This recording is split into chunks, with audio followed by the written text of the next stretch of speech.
Okay, well, thank you very much, everyone. Before we begin, I'll just say that we're very well prepared for the incoming hurricane. We have another one coming, so we've done very well. North Carolina, South Carolina, Texas, Florida, Puerto Rico, so many places.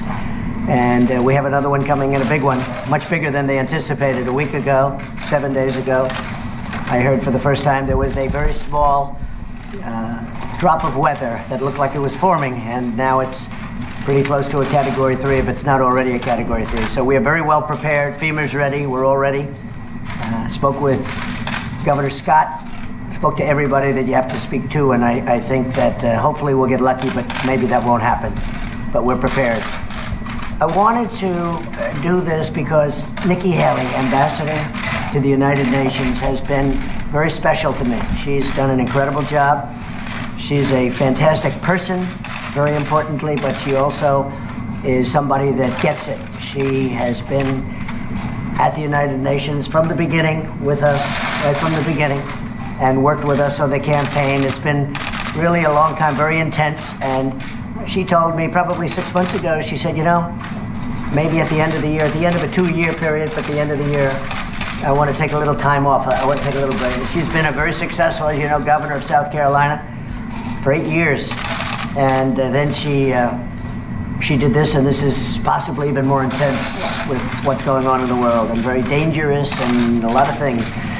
But she's done a fantastic job, and we've done a fantastic job together. We've solved a lot of problems, and we're in the process of solving a lot of problems. At the beginning, North Korea was a massive problem, and now we're moving along. It's moving along really nicely. I can speak for Secretary of State Mike Pompeo. He thinks the world of Nikki, and so we're all happy for you in one way, but we hate to lose. Hopefully you'll be coming back at some point, but you want to just, in maybe a different capacity. You can have your pick.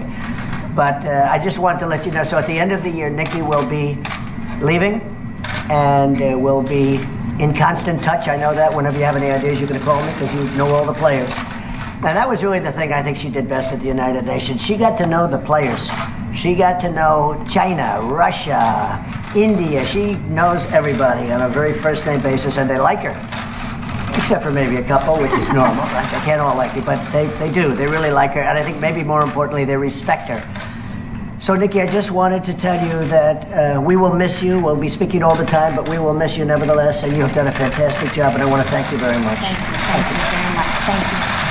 Well, I want to say, first of all, I want to thank the President for just, allowing us to come out and talk to you this way. It has been an honor of a lifetime. I said I am such a lucky girl to have been able to lead the state that raised me and to serve a country I love so very much has really been a blessing, and I want to thank you for that. But I'm most excited. Look at the 2 years. Look at what has happened in 2 years with the United States on foreign policy. Now, the United States is respected. Countries may not like what we do, but they respect what we do.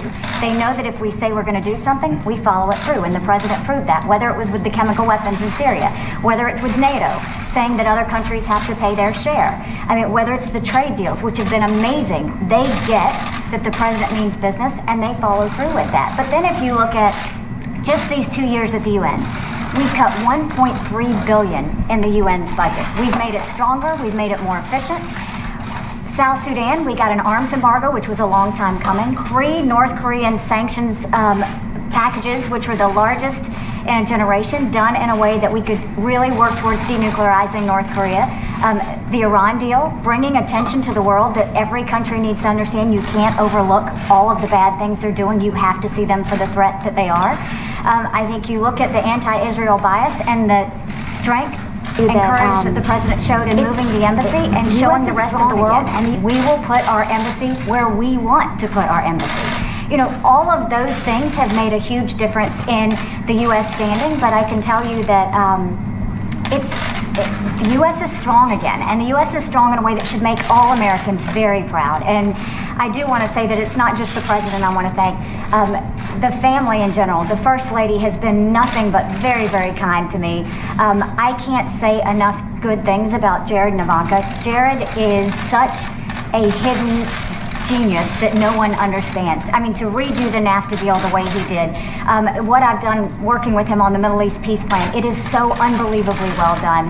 And Ivanka's been just a great friend, and they do a lot of things behind the scenes that I wish more people knew about, because we're a better country because they're in this administration. I also just have to say, certainly thank you to my family. Michael is a saint, and my two little ones, I adore them. And to Team USUN. You know, they sacrificed a lot. They put a lot of time and energy into it, but they have a lot of heart and really wanted to make America proud. And so with that, I'm not leaving until the end of the year. My goal is that we make sure that everything is in good place and for the next ambassador to come in. But it's a great day in the United States, and I'm proud to have been part of the team. Now, I don't have anything set on where I'm going to go. I think that the main thing was I was governor for 6 years, and we dealt with a hurricane, a 1,000-year flood, a church shooting, a school shooting. There was a lot. And then to come in and do 2 years of Russia and Iran and North Korea, it's been 8 years of intense time, and I'm a believer in term limits. I think you have to be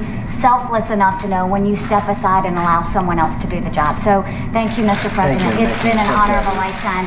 And I will say this, for all of you that are going to ask about 2020, no, I'm not running for 2020. I can promise you what I'll be doing is campaigning for this one. So I look forward to supporting the president in the next election. So good. Thank you, Nikki. Ambassador Haley, you listed off a long list of accomplishments. Yeah. Why would you want to leave that all behind? Is it really a personal decision because you've been away from your family for so long? Or is there something else too? My family is very supportive. So no, there's no personal reasons. I think that it's just very important for government officials to understand when it's time to step aside. And I have given everything I've got these last 8 years. And I do think that sometimes it's good to rotate in other people who can put that same energy and power into it. So there really is, a lot of people are going to want to say there's a lot of reasons why I'm leaving. The truth is, I want to make sure that this administration, the president, has the strongest person to fight. It was a blessing to go into the UN with body armor every day and defend America. And I'll always do that. I'll never truly step aside from fighting for our country. But I will tell you that I think it's time. And Mr. President, why make the announcement now as opposed to after the midterms? Well, Nikki's going to be staying till the end of the year, which will be just about 2 years. And I just think, and I was just as Nikki was speaking, I was thinking when we came into office, it was almost inevitable in the minds of many that we were going to war with North Korea. If you ask President Obama, I'm sure he'll tell you that that was by far his biggest problem when we sat and met right here. But that looked like a real problem. Iran looked like a real problem. It was a question of when would they take over the Middle East prior to my coming here. And now Iran is fighting for their lives. They've got riots in all their cities. It's blowing up. Their inflation, their economy is in tatters. And at some point they'll probably come and want to make a real deal, not the deal that they made, the ridiculous deal that they made. That was unacceptable to me. And so we'll see what happens. But what a difference between Iran when we first came, I'd like to say the day before we came, and also if you look at North Korea, I mean, there was a deal that there was something that was it was a devastating, potentially devastating problem, and now the relationships are very good. Secretary of State Mike Pompeo just left, had a great meeting, also was in China, also spoke to many of the Asian leaders or went there and had some good meetings, but had a really very good meeting with North Korea and Chairman Kim, and we've just made a lot of progress on so many other fronts also. And I think the world, as Nikki said, the world is really respecting the United States again, much more so than they have in many, many decades. We are respected again, that I can tell you, very much respected again. And people want to be on our side. Even if you look at the votes in the United Nations, I mean, votes that we would normally get no votes, we're getting very strong votes now. So I just want to thank Nikki, and I thought this would be an appropriate way of doing it, because when you write it out on a piece of paper that, you know, Ambassador Haley will be leaving, and you say nice things, people say, well, what's going on? This is the right way to do it. And when you really think somebody's done a terrific job, I felt this was an appropriate way of doing it, and we both liked it. So I just want to thank the ambassador. I just want to thank Nikki, okay? President, who are you thinking about the successor? Well, we have a number of people that would very much like to do it. It's a great position, and Nikki realized that. I think she's helped make it a much better position, if you want to know the truth. I think it's become maybe a more glamorous position than it was 2 2 years ago. Maybe I wonder why, but it is. I mean, she's made it a very glamorous position. She's made it a more importantly, a more important position. So we have, I can almost say, many people that want to do it, and they're very good people. And I'll be talking also to Nikki about that, and to the general about that, and to my staff. But we have many people that are very, very much interested in doing it. You said you just saw Secretary Pompeo. Are you frustrated by the lack of actual announcements that are coming? No, not only am I not frustrated, I think it's incredible what's happening. You're talking about North Korea? It's amazing the way the media, who are you with? With France 24. With who? France 24. France. So it's amazing the way the media says that, for 80 years they couldn't do a thing. And what are we in, 3 months of negotiation? It's ridiculous. As I've said about 1,000 times, you have no rockets flying, you have no missiles flying, you have no nuclear testing, you have nuclear closings, they're closing up different areas of North Korea. We're getting the remains back, it's already started, of our great heroes. We got our hostages back, and I didn't pay $1.8 billion like the previous administration. I paid nothing. But I have agreed to meet, and I have agreed to spend time. But how long has it been since we left Singapore? It was 3 months or so. And people say, that's the media saying, like, how can we be negative? Let's see, he's done really well. How can we be negative? Oh, are you disappointed with the speed? I think the speed is amazing. You have no nuclear tests, you have no rockets, and we have a very good relationship with Chairman Kim, which is very important. I like him, he likes me, the relationship is good. Mike Pompeo had a very, very good meeting. I mean, I spoke to him at length yesterday, and he'll be coming back. He'll be back tonight. And so, I mean, just the opposite. I think we've made incredible progress.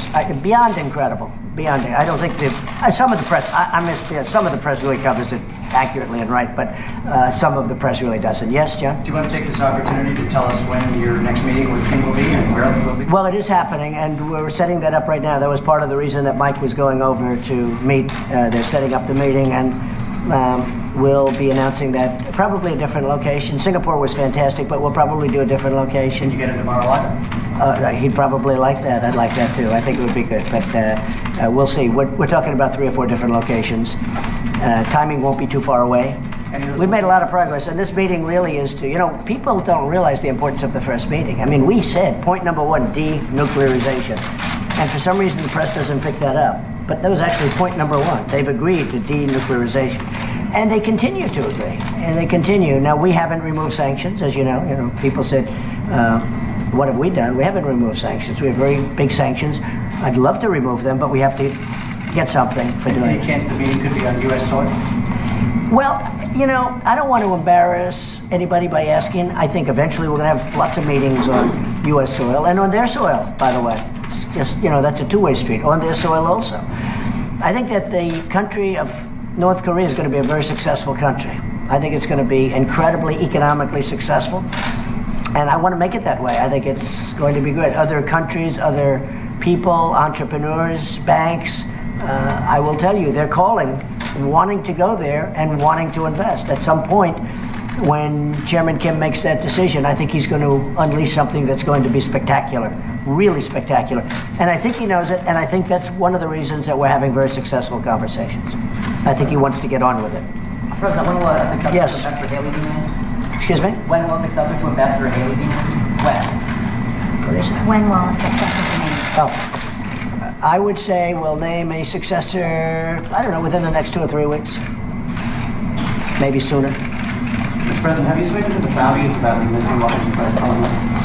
I have not. No, I haven't. But I will be at some point. What do you know at this point? I know nothing right now. I know what everybody else knows, nothing. Just What's your response to Hillary Clinton saying last night's swearing in of Judge Kavanaugh was more a political event than it was a national event? I guess that's why she lost. She doesn't get it. She never did. I knew that a long time ago. Hillary never got it. That's why she lost. Anything else? Sir, the midterms are in 4 weeks. Yeah. What's your prediction right now for the GOP, and how's your stamina out on the campaign trail? I think we're going to do well. What you people would say, I guess, if you saw there was a 5% drop-off, you'd say there's something wrong with the president. You would say, but no, I'm going to Iowa tonight. We have a big, big crowd. Going to make a big announcement tonight, by the way, in Iowa. We're going to be making a very big announcement. And I have to say the farmers are so thrilled with the USMCA, the new agreement. I don't use the word NAFTA because NAFTA was a disaster for our country. NAFTA, we lost millions and millions of jobs, thousands and thousands of factories and plants, and bad for farmers. You look what happened. Farmers over the last 15 years, it's only gone down. Now they're going to go up. We just opened up Mexico. We just opened up Canada. And it's great for our farmers. But I'm going to Iowa tonight, and we'll be talking a little ethanol tonight. And got some great things planned. And speaking of that, I will say, if you look at industries, the steel industry in this country is back like nothing I've ever seen before. In a period of 6 months since we started doing what I'm doing, the steel industry has literally revived. U.S. Steel is opening up 8 plants. Nucor is opening up. The steel industry in our country is really, really hot. So it's really been great. But I'll be going to Iowa tonight. What about Secretary Pompeo's meeting in China? How did that go? Very well. Very well. No, we're very well. We have a very good relationship with China. But they took out $500 billion out of our country for many years, each year, and we just can't let that happen. This should have been talked about by people in this chair for many years. Look, for years and years, they were taking out $200, $300, $400, and even $500 billion a year. We helped rebuild China. If we don't do that, China's not where they are right now. And that's fine with me, but we're not doing it any longer. You promised more tariffs on China if they retaliate. Oh, sure. Absolutely. Are you going to go forward with that? 100%. If they do that, if they retaliate, what does retaliate mean? They've already retaliated. They've taken out $500 billion. I think that's the ultimate retaliation. Now, look, China wants to make a deal. And I say they're not ready yet. I just say they're not ready yet. And we've canceled a couple of meetings because I just say they're not ready to make a deal. We can't have a one-way street. It's got to be a two-way street. It's been a one-way street for 25 years. We've got to make it a two-way street. We've got to benefit also.